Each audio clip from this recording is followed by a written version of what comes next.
एक गांव में श्यामलाल नाम का एक किसान अपनी पत्नी और 3 लड़कों के साथ रहता था। श्यामलाल खेतों में मेहनत करके अपने परिवार का पेट पालता था, लेकिन उसके 3 लड़के आलसी थे, जो गांव में वैसे ही इधर-उधर घूमते रहते थे। एक दिन श्यामलाल ने अपनी पत्नी से कहा, अरे चंदा, मुझे तो इस बात की चिंता लगी रहती है कि अभी तो मैं खेतों में काम कर रहा हूँ, लेकिन मेरे बाद इन लड़कों का क्या होगा। इन्होंने तो कभी मेहनत भी नहीं करी है, ये तो कभी खेतों में भी नहीं गए हैं। आप चिंता मत कीजिए, ये भी धीरे धीरे काम करने लगेंगे। समय बीतता गया और श्यामलाल के लड़के कोई काम नहीं करते थे। एक बार श्यामलाल बहुत बीमार पड़ गया और वह काफ़ी दिनों तक बीमार ही रहा। उसने अपनी पत्नी से कहा, अरे चंदा, जरा तीनों लड़कों को बुला कर ले आओ, मुझे उनसे कुछ ज़रूरी बात करनी है।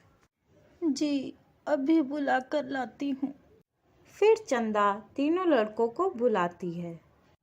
अरे सुनो बेटा, तुम्हारे पिताजी तुम्हें बुला रहे हैं। जी माँ जी, चलिए। फिर वह तीनों लड़के पिता के पास आ जाते हैं। जी पिताजी, आपने हमें बुलाया, बोलिए क्या बात है। सुनो बेटा, मुझे लगता है कि अब मैं ज़्यादा दिनों तक जीवित नहीं रहूँगा, इसीलिए बेटा मैं तुम लोगों को बताना चाहता हूँ कि मैंने अपने जीवन भर का कमाया हुआ धन अपने खेत के नीचे दबा रखा है। मेरे बाद तुम उसमें से खजाना निकाल कर आपस में बांट लेना। श्यामलाल की यह बात सुनकर तीनों लड़के खुश हो गए। कुछ समय बाद श्यामलाल की मृत्यु हो गई। श्यामलाल की मृत्यु के कुछ दिनों बाद उसके लड़के खेत में दबा खजाना निकालने गए।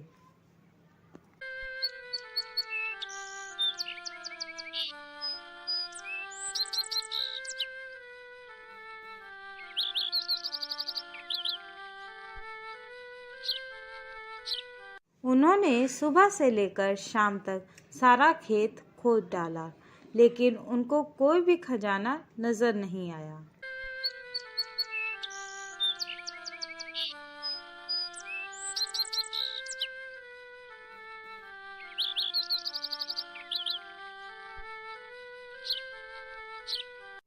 लड़के घर आकर माँ से बोलते हैं, माँ, पिताजी ने हमसे झूठ बोला था, उस खेत में हमें कोई खजाना नहीं मिला।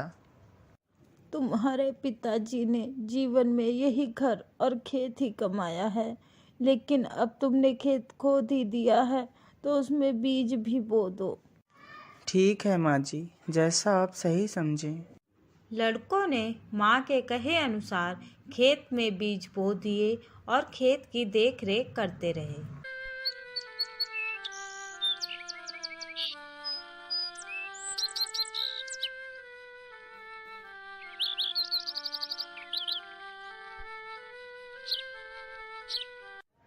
कुछ समय बाद उनके खेत में बहुत अच्छी फसल तैयार हुई।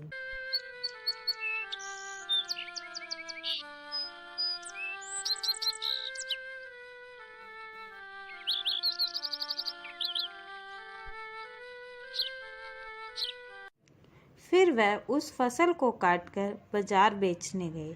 फसल बेचकर उन्हें बहुत अच्छा मुनाफा हुआ, जिसे लेकर वह अपनी माँ के पास पहुँचे।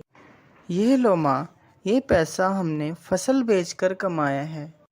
लड़कों की यह बात सुनकर चंदा बहुत खुश हो जाती है और कहती है, तुम्हारी मेहनत ही असली खजाना है, यही तुम्हारे पिताजी तुम्हें समझाना चाहते थे।